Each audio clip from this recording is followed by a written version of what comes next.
Happy New Year. So I just left Armstrong McCall's and I'm leaving Walmart now. And I'm sitting here and I'm thinking, so I just had to get this out for y'all. A lot of people are doing skin weft, which is the proper terminology for it. It's tape-ins, what most people know. Now, if you're a cosmetologist and you're watching this, a cosmetology student and you're watching this, then you guys probably already know what I'm saying, but a lot of times extra education is always good. If you are a person who is doing hair on your own, like you're just doing it for yourself or maybe for another family member or something like that. I hope I don't have food in my mouth, y'all, because I was eating these chips. Then this will help to educate you properly. I know y'all see tons and tons and tons and tons of videos on YouTube, TikTok, Instagram, whatever social media that you use, showing you how to do tape-in hair extensions. This is the issue with that. I'm not saying that everybody's things are being done wrong, but a lot of the videos that I see, when they're putting them in, they are putting them way too close to the part line. When you do tape in extensions, because this video is solely going to be about errors that people make when doing tape ins. So the first error that I see is people putting the tape in too close to the part line. What do I mean about that? Well, what I'm meaning is they're putting them on right where they make the part, boom, sticking the skin weft right there. Let me say tape in, I'm sorry y'all. Sticking the tape in right there on that.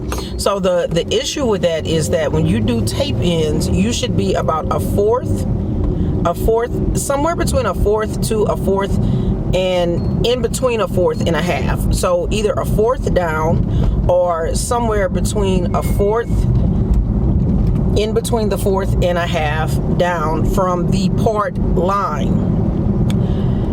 This is why it's so important to make sure that if you're using bulk hair, meaning a hair that's not attached to a weft, that you don't have too much on the tape to where it weighs the hair down. And if you're using wefted hair, that you're not using the sandwich method or the double method on hair that is thin, hair that is weak, hair that is colored or relaxed or permed, because all of those hair types are going to be weaker.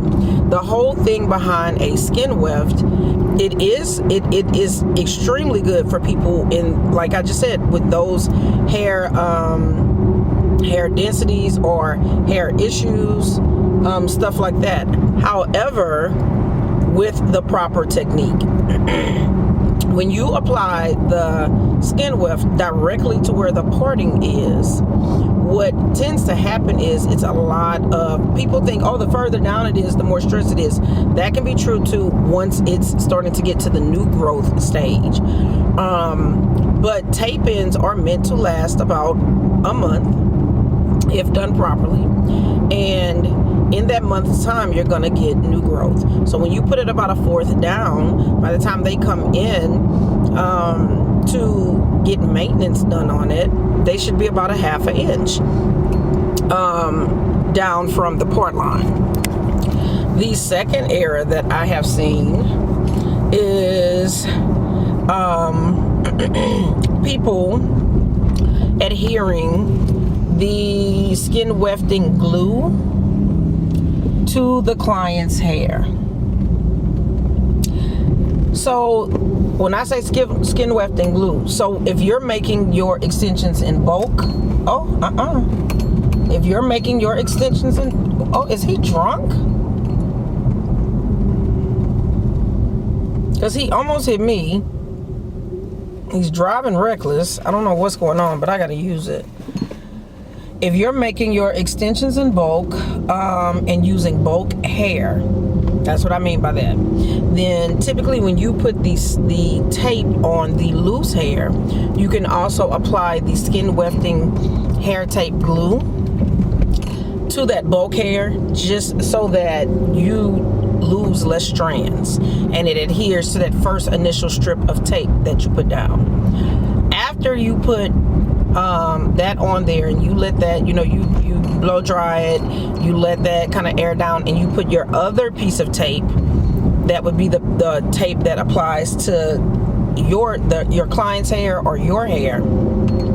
You don't put glue on that part and then apply that to the person's hair. You're going to pull all their hair out, because that hair is not for your client's hair. It's for loose hair to adhere it to the tape. So that's the second mistake that I've seen on people doing tape ends. The third thing that I've seen is, and this one can be a bit controversial, people applying them in, and instead of just using the tool, they use the flat iron to get a little extra heat. Well, here's the thing with that. When you use the flat iron method to apply your tape ends in,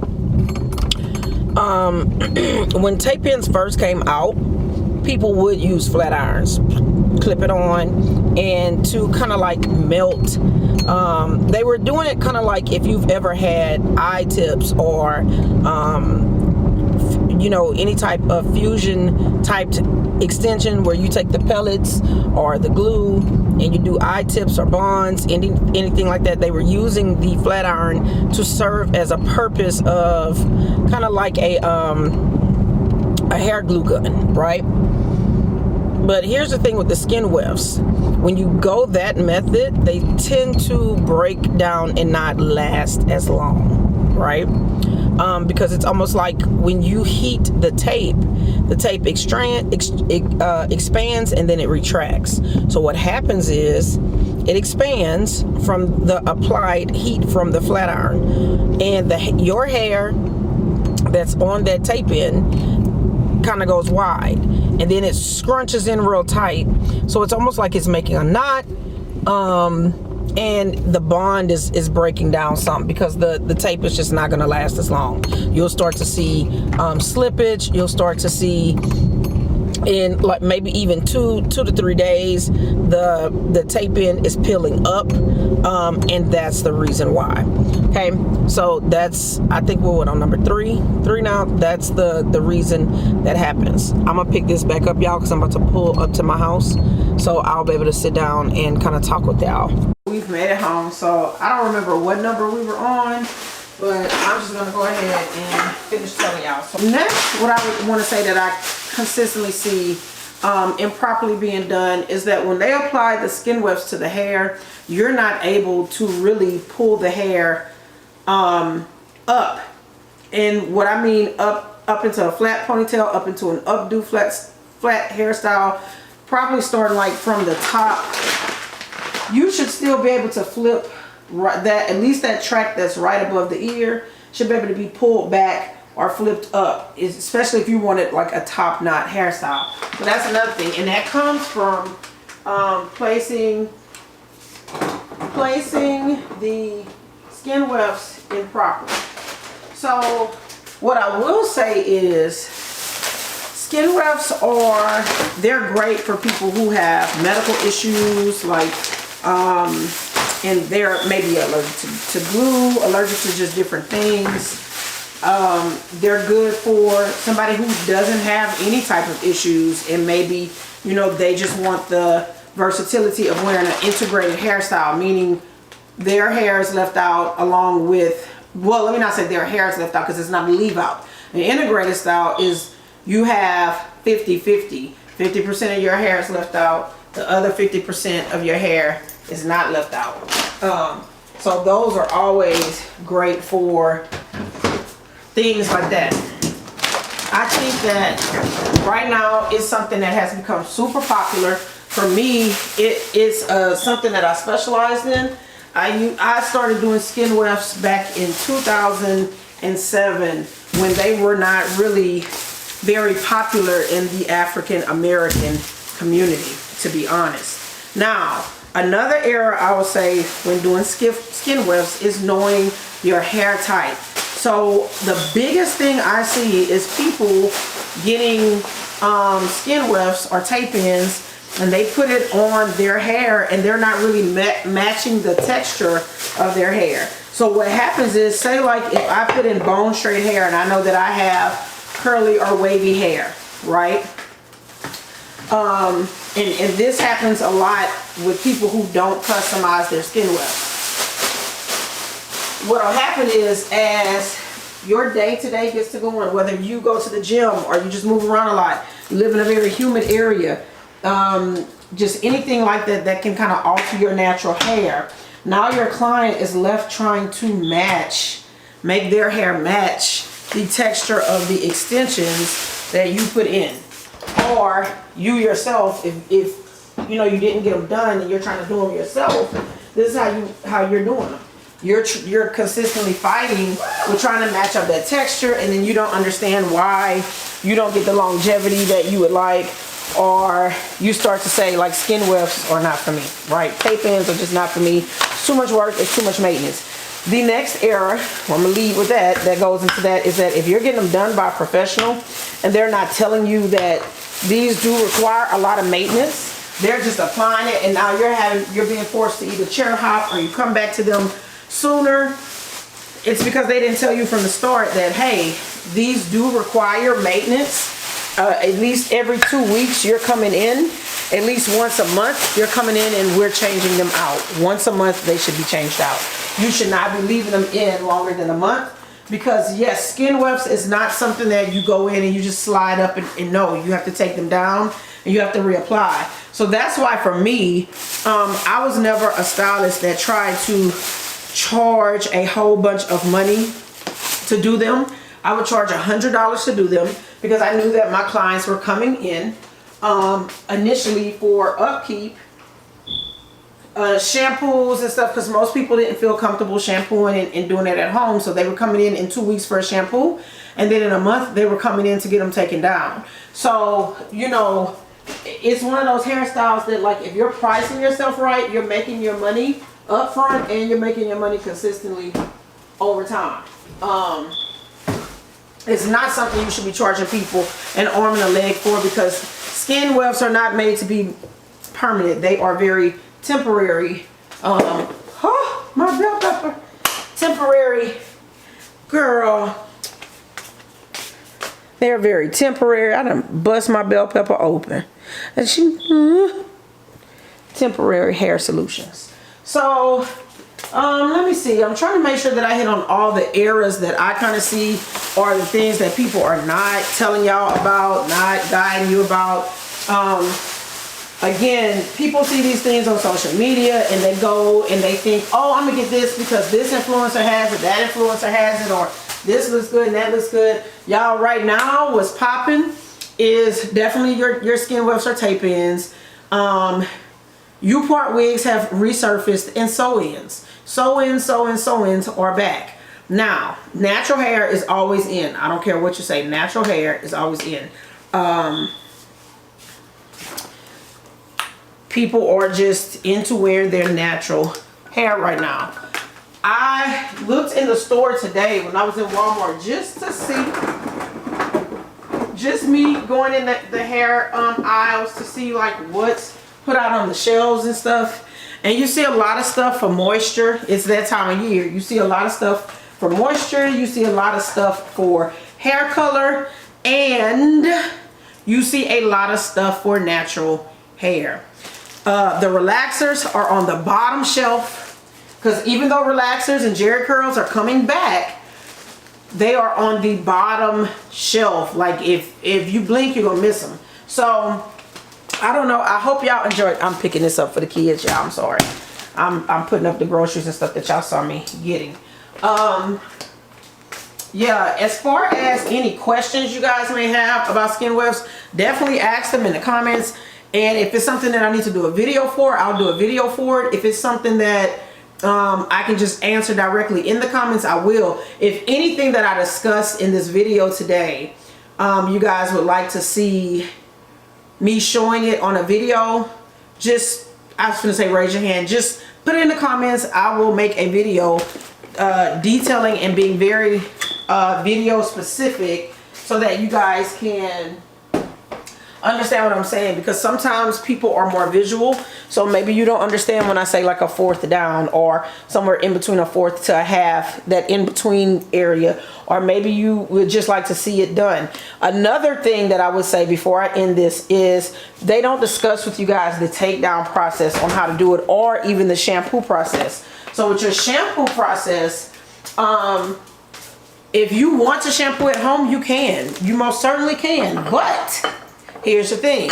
You are going to try not to get shampoo and conditioner above or the area. So let me show you. I'm gonna use this as a perfect demonstration. Say that this right here is the part. The bottom of this red line is the skin weft where it's applied. So this is your scalp. This is the skin weft application. When you shampoo and condition, you want all product that you're using to be below this area, not on or above this area. Reason being, this will cause your hair to slip. This will cause product to linger right in that area, because although you think you're rinsing it out, it's not. It's collecting in that tape, and it's sitting there, and it wears down the bond of your hair, and it just leaves product there, which can cause all of that stuff to do. The other thing is that people don't tell you about when you have skin wefts. It is best to let the hair air dry, or dry as much as possible before you come in and do your straightening process or whatever. That's why it's really a good idea to try to match the extensions with the natural texture of your hair. If you are natural and you wear your hair straight all the time, then fine, by all means put in straight hair extensions. But keep in mind that when you are shampooing and stuff, that's when I would suggest, as the licensed professional, that you come into me for me to do the shampoo, because it's just going to be too complicated for you at home to try to figure out how to straighten out the part that's left outside of the skin weft or the tape. Which is why you see the girls on YouTube, when they're applying it right at the part line, because for them it just makes it easier. But that's incorrect, and that's how you get your hair to fall out. You get hair damage, hair breakage, things like that. And the takedown, the best thing to take skin wefts down with is C22. I don't care what other, there's bond removers for the tape, there's all this other stuff. Please, by any means necessary, don't just be ripping the tape out, peeling it off your hair. You're going to pull your hair out if you do that. Use C22, or use some type of glue remover. And the reason I say you can use a glue remover is because it's oily enough to remove the tapes. Now the difference is when you start using stuff like that, or you start using other things, you'll find that the track or the bulk hair, the loose hair that you put on the skin tape, that'll come off, and the tape will still be stuck to your hair. And now you're trying to peel that tape off of your hair. If you use the C22 and you massage, you spray it and let it sit for about a minute or two, and then just massage that gently, everything will just come out together.